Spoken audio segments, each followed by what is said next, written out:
Hello everyone. तो ये हमारा फिजिक्स का लास्ट चैप्टर है जो अध्याय 12 है यानी ध्वनि। तो इसमें जो इम्पोर्टेंट चीज़ें हैं वो फटाफट देखते हैं अपने लोग। जैसे ध्वनि ऊर्जा का एक रूप है जो हमारे कानों में श्रवण यानी सुनने की संवेदन उत्पन्न करती है। मतलब ध्वनि के माध्यम से ही हम किसी चीज़ को कानों के थ्रू सुनते हैं। ठीक है, ये तो आसान चीज़ है। दूसरा है कि हम ना ऊर्जा को न तो उत्पन्न कर सकते और न ही विनाश कर सकते। मतलब कि जो ऊर्जा हमारे प्राकृतिक रूप से मिलते हैं वो क्या है, वो कहीं ना कहीं एक ही जगह संरक्षित है। मतलब आप न तो उसका विनाश कर सकते हो और न ही उसका उत्पादन कर सकते हो। अब जिस माध्यम से वो फॉर्मेशन हुआ है उसी माध्यम में वो स्थिर रूप में रहता है। ठीक है।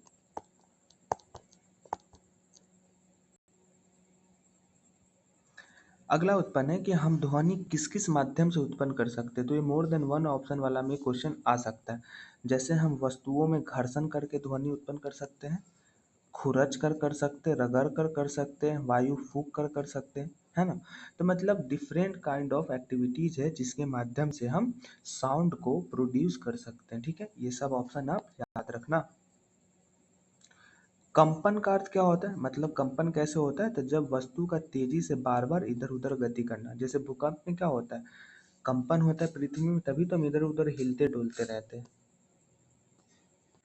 जैसे कुछ चीजें, जैसे पक्षी अपने पंख को क्या करती है, फरफराती है। मधुमक्खी अपने पर को क्या कहती है, भिनभिनाती है। ठीक है, ये सब ऐसे जनरल सी बात है।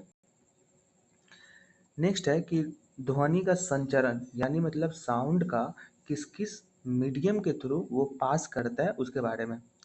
तो यह द्रव या पदार्थ जिससे होकर ध्वनि संरचन होती है उसे हम क्या कहते हैं, माध्यम। मतलब किसी मीडियम के थ्रू वो अगर किसी द्रव या पदार्थ में वो घूमती है तो उसे हम क्या कहेंगे, माध्यम कहेंगे। ध्वनि कहाँ कहाँ संचरित हो सकती है, तो ठोस, द्रव या गैस तीनों में हो सकता है। ठीक है।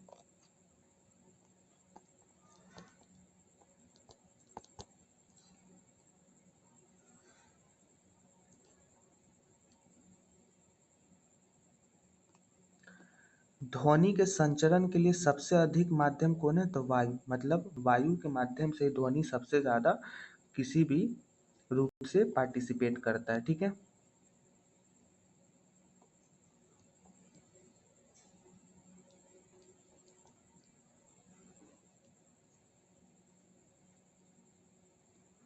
अगला इम्पोर्टेंट चीज है कि संपीड़न क्या है। ठीक है, तो संपीड़न क्या है, एक प्रकार से वायु का ही, सॉरी, ध्वनि का ही रूप है जो उच्च दाब का क्षेत्र और यह विरलन निम्न दाब का क्षेत्र। नहीं, ये याद करने की जरूरत नहीं, सॉरी। देखो, हाईलाइट करने में ना जब आदमी फास्ट में एक इतना मोटा मोटा पीडीएफ पढ़ता है तो कुछ कुछ एक्स्ट्रा हाईलाइट हो ही जाता है। यहाँ पे एक इम्पॉर्टेंट चीज़ है कि जब हम किसी माध्यम में कणों को अधिक घनत्व अधिक दाब को और कम घनत्व कम दाब को दर्शाते हैं तो इससे क्या होता है कि हम घनत्व के परिवर्तन के रूप में भी देख सकते हैं। मतलब जो मीडियम से हम अगर उसे हाई डेंसिटी के रूप में करें या लो डेंसिटी के रूप में करें या हाई प्रेशर के रूप में करें तो वो क्या दर्शा रहा है, वो अलग अलग परिवर्तन के संचलन दिखा रहा है कि देखो किस तरीके से ये इसका ट्रांसफॉर्मेशन हो रहा है। अगला है कि ध्वनि क्या है, तो एक यांत्रिक तरंग है। ठीक है, और यह किसी संचरण माध्यम से जैसे वायु, जल, स्टील आदि की इसकी आवश्यकता होती है। यह निर्वात में होकर नहीं चल सकती है। ये एग्जाम में पूछ चुका है कि ध्वनि किसके माध्यम में नहीं चल सकती है, तो निर्वात में।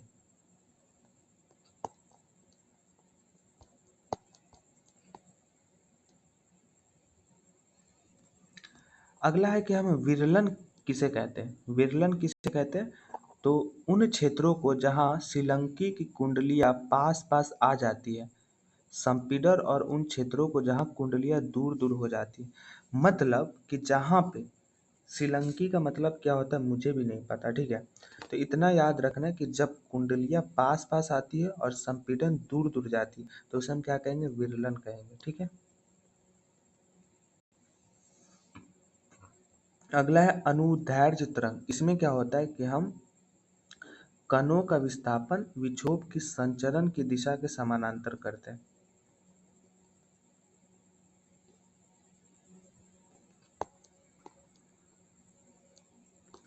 और अनुप्रस्थ तरंग क्या है, तो इसमें हम क्या करते हैं, माध्यम के कण अपनी माध्य स्थितियों पर तरंग की संरक्षित दिशा के लंबवत गति करते हैं। उसमें क्या था, इसमें क्या था कि इसमें समानांतर गति करती है। तो एग्जाम में अगर सिर्फ समानांतर और यहाँ पे लंबवत, तो जहाँ समानांतर दिखे तो आप समझ जाएंगे अनुदैर्घ्य, और जहाँ लंबवत गति दिखे तो वहाँ समझ जाएंगे अनुप्रस्थ। प्रकाश क्या है, तो ये अनुप्रस्थ तरंग है। एग्जाम में सीधे पूछा कि प्रकाश किसका उदाहरण है, किस वेव का, तो अनुप्रस्थ तरंग का। ठीक है, अगला इंपॉर्टेंट चीज है कि ध्वनि तरंग का अभिलक्षण क्या होता है, मतलब उसका लक्षण क्या होता है। तो वो आवृत्ति हो सकता है, उसका आयाम होगा और वेग होगा। ये तीनों जिसके में विशेषता होगी तो हम समझ जाएंगे कि वो ध्वनि का है। ठीक है,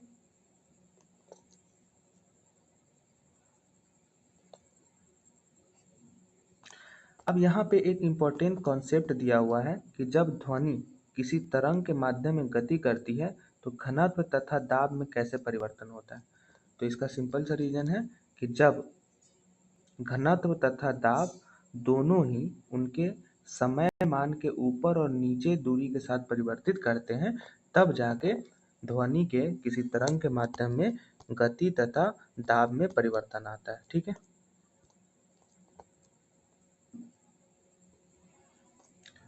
अगला कि संपीड़न कौन सा क्षेत्र है, तो संपीड़न वह क्षेत्र है जहाँ कण आस पास आ जाते हैं, मतलब करीब आ जाते हैं।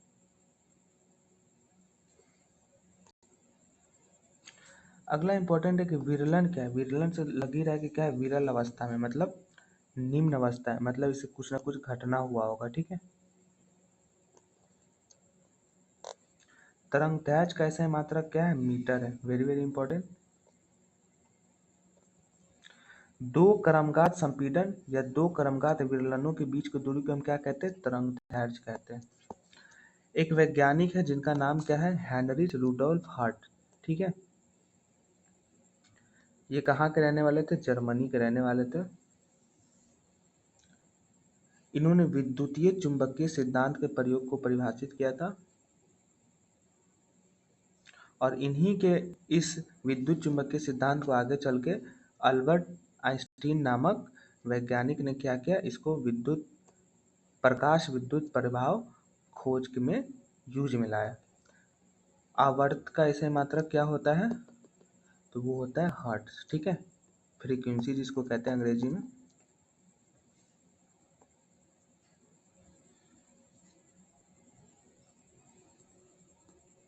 अगला है कि ध्वनि क्या है, तो घनत्व या दाब के उतार चढ़ाव के रूप में संचरित होती है, जैसे यह फोटो देखिए। ठीक है,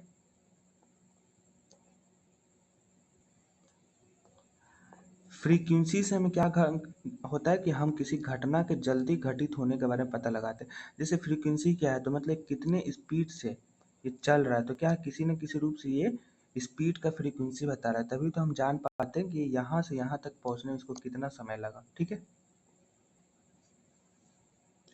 अगला इंपॉर्टेंट कॉन्सेप्ट, जब ध्वनि किसी माध्यम में संचरित होता है तो माध्यम का घनत्व किसी अधिकतम तथा न्यूनतम पहुंच के बीच बदलता है। ठीक है,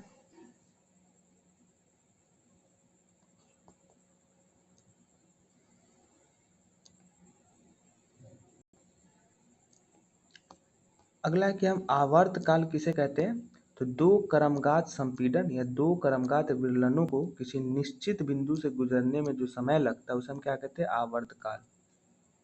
और आवर्त काल का ऐसे मात्रक क्या है, सेकेंड।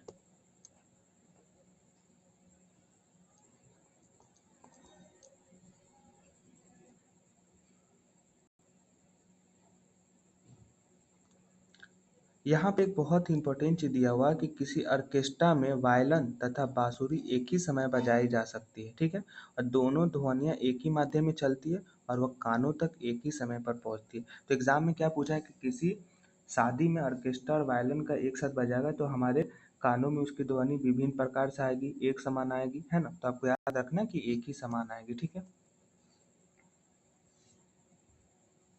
दोनों का चाल भी एक समान होता है और इसका तारतम्य का अभिलक्षण भी एक समान होता है। तारतम्य किसे कहते हैं, तो जो किसी उत्सर्जित ध्वनि की आवृत्ति को मस्तिष्क किस प्रकार अनुभव करता है उसे हम क्या कहते हैं, तारतम्य कहते हैं। अगर किसी स्रोत का कंपन जितनी शीघ्रता यानी जितना जल्दी होगा उसका आवर्ती उतना ही अधिक होगा और उसका तारतम्य भी अधिक होगा, और जिसका कम होगा उसका आवृत्ति भी कम होगा और तारतम्य भी कम होगा। अब यहाँ पे एक इम्पोर्टेंट कि जब निम्न तावर्त होगा तो ध्वनि की तारतम्य भी कम होगी, ये तो ऊपर देख ही लिया हमने।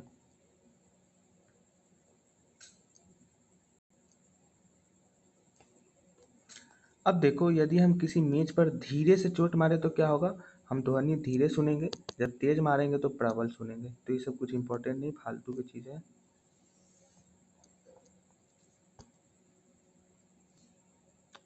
अब अगला है कि हम टोन किसे कहते हैं। तो जब एकल आवृत्ति की ध्वनि निकलती है ना तो उसे हम टोन कहते हैं। जैसे आप डीजे वगैरह जब बजता है तो कहे टोन बढ़ाओ टोन बढ़ाओ, तो इसका यही रीजन है। अनेक आवृत्तियों के मिश्रण से उत्पन्न ध्वनि को हम क्या कहते हैं, स्वर कहते हैं। ये सब एग्जाम में पूछ सकता है, और जो सुनने में सुखद भी होता है। तो एग्जाम में दो तरीके से पूछेगा कि सुनने में जो ध्वनि सुखद होती है उसे हम क्या कहते हैं, स्वर, और जो आवृत्तियों के मिश्रण से उत्पन्न ध्वनि होता है उसे हम क्या कहते हैं, स्वर। शोर कौन होता है, जो कर्ण प्रिय नहीं होता, मतलब जो कानों को सुनने के लिए अच्छा नहीं होता।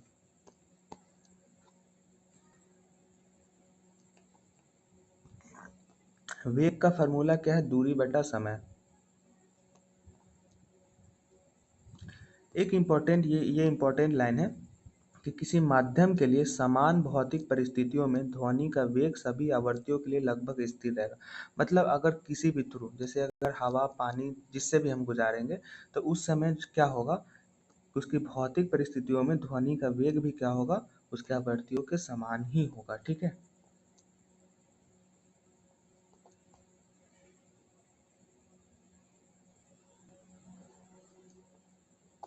अब ये वेरी वेरी इंपॉर्टेंट है, विभिन्न माध्यमों में ध्वनि की चाल।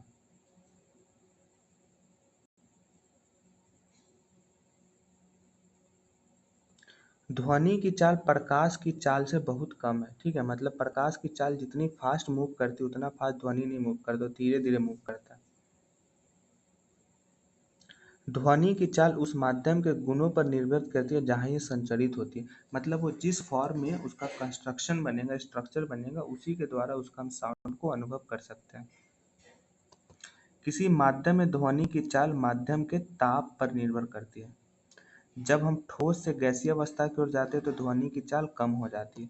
ठीक है, क्यों कम हो जाती है, क्योंकि देखो जैसे ठोस आकार है और ये गैसीय आकार है। तो ठोस आकार में क्या होता है कि चीजें एक जगह इकट्ठी होती है, लेकिन गैसीय आकार में क्या होता है, फैला हुआ होता है। तो जब यहाँ पे साउंड फैल जाएगा तो यहाँ पे आवाज हमें कम सुनाई देगा, और यहाँ पे इकट्ठा आवाज रहेगा इसलिए हमें ज्यादा सुनाई देगा। किसी भी माध्यम में अगर हम ताप बढ़ाएं, मतलब उसका हम साउंड बढ़ाएं, तो ध्वनि की चाल भी बढ़ जाएगी। ठीक है। अब देखो यहाँ पे कुछ इंपॉर्टेंट चीज दिए हुए हैं कि ध्वनि की चाल अलग अलग माध्यम में कैसे होती है। तो ये इंपॉर्टेंट है, बट हम सब नहीं याद रखेंगे। एक जल का याद रख लेते हैं, ठीक है, समुद्री जल का। एक इथेनॉल और एक मिथेनॉल। ठीक है। एक वायु का याद रख लेते हैं और एक ऑक्सीजन का याद रख लेते हैं। ठीक है, बस इतना ही याद रखते हैं, बाकी याद नहीं रहेगा। कांच का भी रख लेते हैं। ठीक है, बस इतना याद रख लेते हैं। कांच का कितना है, 3980 चाल मीटर सेकेंड पर सेकेंड। जल समुद्री 1531, इथेनॉल 1207, मिथेनॉल 1103। वायु का कितना है, 346, ऑक्सीजन का 316। तो एक क्रम वाइज भी आपको याद रखना है। ध्वनि बूम हम किसे कहते हैं, तो जब कोई ध्वनि पिंड के चाल से अधिक तेजी से गति करता है तो उसे हम क्या कहते हैं, ध्वनि बूम। मतलब वो बूम बूम बराक, ठीक है ना, मतलब बहुत तेज आवाज है। जैसे गोलियां चलना, जेट वायुयान चलना, तो ये सब किसका एग्जाम्पल है, तो पराधावनिक चाल यानी ध्वनि बूम। मतलब उसका ध्वनि क्या है, परा मतलब बहुत हाई है। ठीक है। तो एग्जाम में पूछा है कि बताइए गोलियां गोलियों की ध्वनि किसका उदाहरण है, पराध्वनिक चाल या ध्वनि बूम का। वायुयान जेट में जो आवाज आती है उसका किसका है, तो इसी तरीके से। ठीक है। और ये इतनी तेज होती है कि ये भवनों को क्षति पहुंचा सकता है, शीशों को तोड़ सकता है। तो ऐसे भी क्वेश्चन आ सकता है कि बताइए निम्न में से किस ध्वनि के माध्यम से भवनों को भी क्षति पहुंचता है। तो आपको याद रखना है पराध्वनिक या ध्वनि बूम के माध्यम से।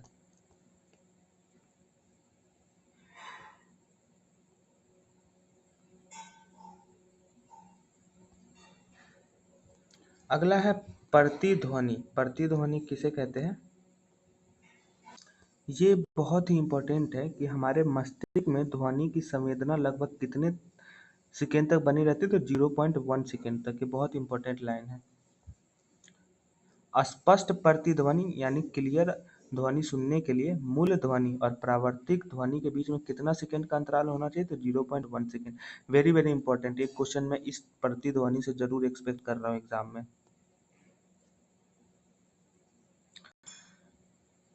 श्रोता से प्रावर्तक सतह तक जाने तक वापस आने में ध्वनि की कुल दूरी कम से कम कितना होना चाहिए? जैसे मान लो ये सुनने वाला मानव है, ठीक है ना, तो इसके मध्य और इसके जहाँ से ध्वनि आ रहा है उसके मध्य में मिनिमम कितनी दूरी होनी चाहिए? तो 34.4 मीटर। अतः स्पष्ट ध्वनि सुनने के लिए हम कितनी दूरी कम से कम होनी चाहिए? तो 17.2 मीटर कम से कम आवश्यक है।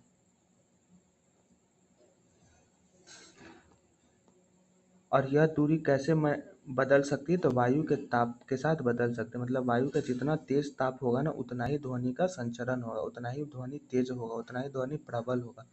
ठीक है।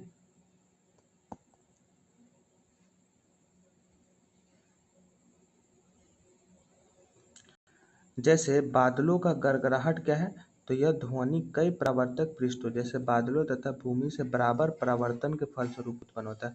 मतलब बादलों की गड़गड़ाहट किससे उत्पन्न होता है? तो भूमि से जब बारंबार यानी लगातार परावर्तन होता है तब जाके हमें बादलों में गड़गड़ाहट सुनाई देती है। अगला है अनुरणन।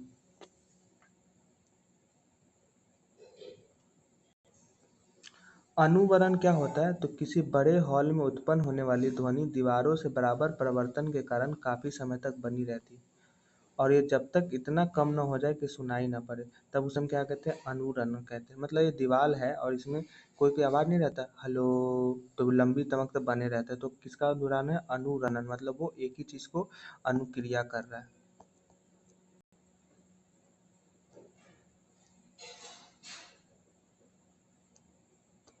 अब देखो ये यहाँ पे देखो कि मेगाफोन, लाउड स्पीकर, हॉर्न, तुर्त, शहनाई जैसे वाद्य यंत्र में ऐसे इसको मैं बनाया जाता है ध्वनि कि केवल एक विशेष दिशा में बहे। तो एग्जाम में पूछा है कि बताइए लाउड स्पीकर, हॉर्न वगैरह को कैसे बनाया जाता है? तो इस प्रकार से डिजाइन किया जाता है कि उसका एक ही दिशा में क्या हो?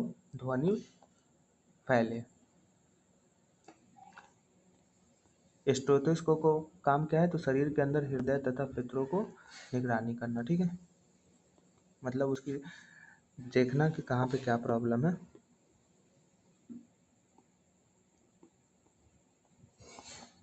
अब ये भी बहुत इंपॉर्टेंट है, श्रव्यता का परिसर मतलब कितना सुनने के लिए होना चाहिए?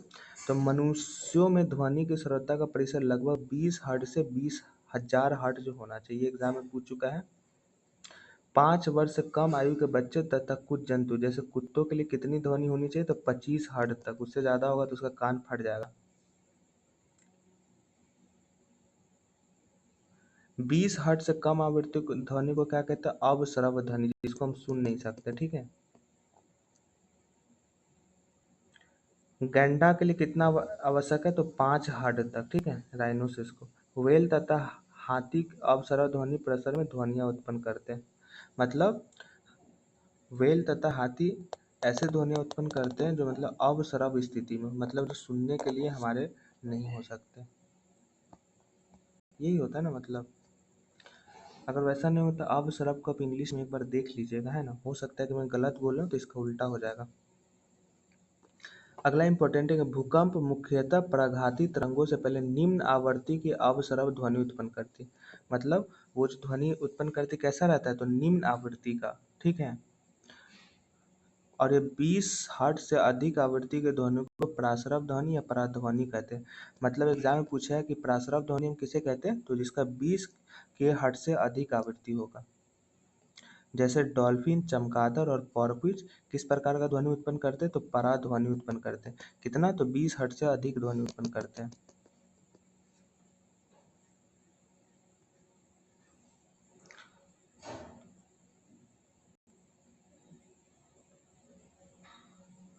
उसके अलावा चूहे भी कैसी ध्वनि उत्पन्न करते हैं? तो ये भी पराध्वनि ही उत्पन्न करते हैं। ठीक है। ये बहुत इंपॉर्टेंट है।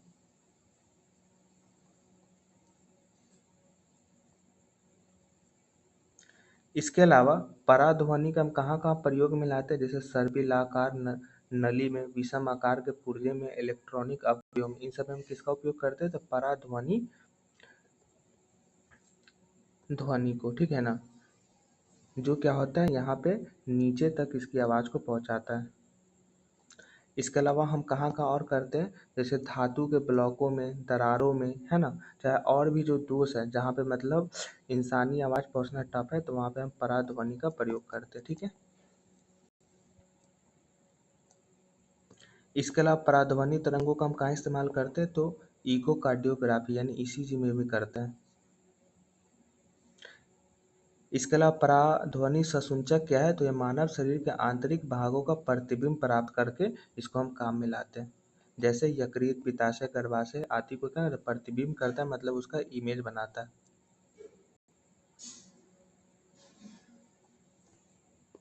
इसके अलावा अल्ट्रासोनोग्राफी या अल्ट्रासाउंड जिसे हम कहते हैं, तो वो भी किसका पराध्वनि तरंगों का इस्तेमाल करता है, जिससे हम क्या पता लगाते हैं, गर्भकाल में भ्रूण की जांच तथा उसके जन्मजात दोषों तथा वृद्धियों के अनियमितता पता लगाने में हम किसका इस्तेमाल करते हैं, तो अल्ट्रासोनोग्राफी का। इसके अलावा पराध्वनि तरंगों का कहाँ उपयोग होता है, तो गुर्दों की छोटी पथरी को बारीक कणों के तोड़ने के लिए भी इस्तेमाल किया जाता है। Very very important.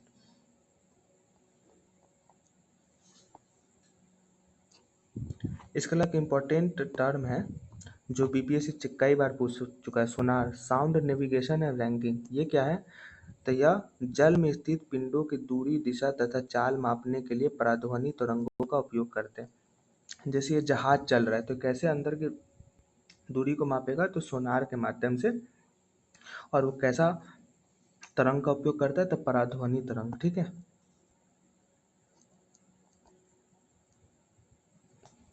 सोनार का उपयोग हम कहाँ कहाँ करते हैं, तो समुद्र की गहराई ज्ञात करने के लिए, चट्टानों, घाटियों, पनडुब्बियों, बर्फ या डूबे हुए जहाज की जानकारी प्राप्त करने के लिए। ये भी एग्जाम में आ सकता है इस बार, वेरी वेरी इंपॉर्टेंट। इसके अलावा चमगादड़ गहन अंधकार में अपने भोजन को खोजने के लिए किस तरंग का उपयोग करता है, तो पराध्वनि तरंग, वेरी वेरी इंपॉर्टेंट। इसके अलावा पोर्पोइज मछलियां अंधेरे में संचालन व भोजन की खोज के लिए किसका उपयोग करते हैं, तो पराध्वनि तरंग, वेरी वेरी इंपॉर्टेंट।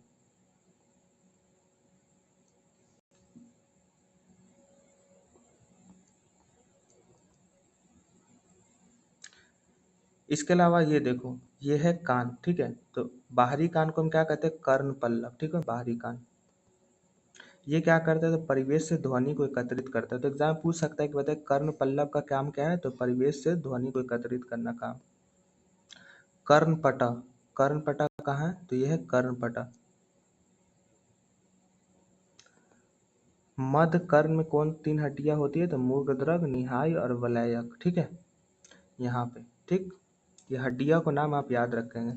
इसके अलावा कर्णावत होता है, इसका काम क्या है, तो यह दाब परिवर्तनों को विद्युत संकेतों में परिवर्तित कर देता है।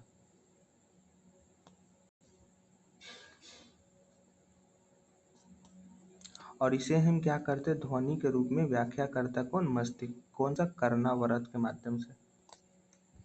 और ये कहाँ होता है, तो अंतःकरण यानी यहाँ पे होता है, ठीक है। तो ये हमारा लास्ट चैप्टर था फिजिक्स क्लास 9 का। आई होप आपको अच्छा लगा हो। इसमें देखता हूँ कोई क्वेश्चन बनाने लायक हो, नहीं इसमें कोई क्वेश्चन बनाने लायक नहीं है।